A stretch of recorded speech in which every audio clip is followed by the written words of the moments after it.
Como avaliam que a pressão inflacionária e um ciclo de alta de juros mais alongado pode prejudicar a economia e afetar o setor logístico por um crescimento de PIB mais modesto? É um risco que se corre, né?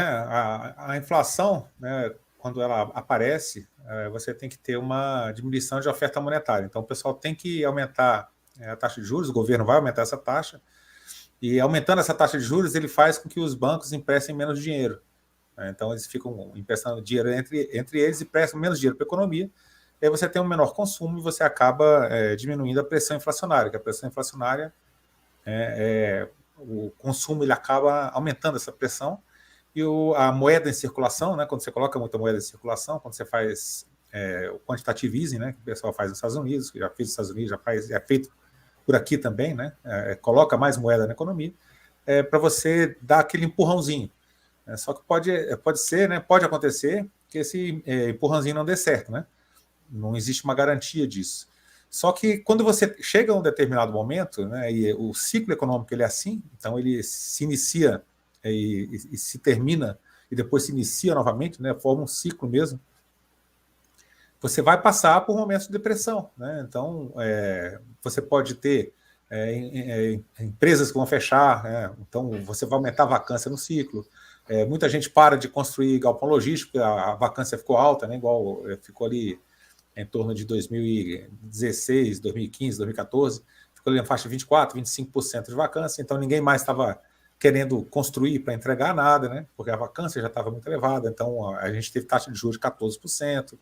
Então essas coisas elas inibiram a economia. Ao momento que você vai retirando, né, o dinheiro da economia, retirando incentivos, você tende, né, a diminuir, né, a questão da inflação e você pode dar novos incentivos novamente. Então a gente chegou com a taxa de juros aí a 2%, e aí todo mundo incentivando aí o consumo novamente. Então esses ciclos eles vão e vêm, né, e a gente tem duas formas de você investir. Né? Uma é não se importando com o ciclo, você vai todo mês investindo um pouquinho, faz uma carteira bem diversificada, que você analisou todos os ativos que você colocou lá dentro, ou então você tentando, né, se aproveitar um pouco dos ciclos que você acha que vão ser. Futuro a Deus pertence, você não vai acertar o melhor momento, o pior momento, aquela coisa toda, mas você tem como você entender mais ou menos como é que funciona, né, e não vender num preço mais alto ou comprar num preço mais baixo, né, mas você acabar adequando melhor a sua carteira para você conseguir uma rentabilidade um pouco maior. É muito mais difícil de fazer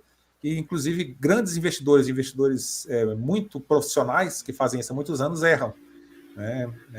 Então, assim, é uma coisa a se pensar, né, quando você vai fazer, mas é completamente normal, né? É uma coisa que tem como sair, né, desses ciclos, a pressão inflacionária, isso é uma coisa que acontece e você, como investidor, tem que se posicionar com relação a isso. Bons momentos virão, maus momentos também virão. E entender que faz parte do jogo keynesiano de economia. A inflação é uma coisa que o que deveria ser uma consequência, na verdade as pessoas colocam como causa, né? A causa do problema. Deveria ser uma outra coisa. Então, se vai ter pressão ou se não vai ter pressão, essa pressão inflacionária ela é um componente do jogo inteiro. Então você pode ter uma pressão inflacionária, mas a economia ela vai funcionar de uma outra maneira e vai afetar o setor de uma outra forma. Então você tem que entender como que o jogo vai acontecer e como as pessoas vão se ajustar a isso.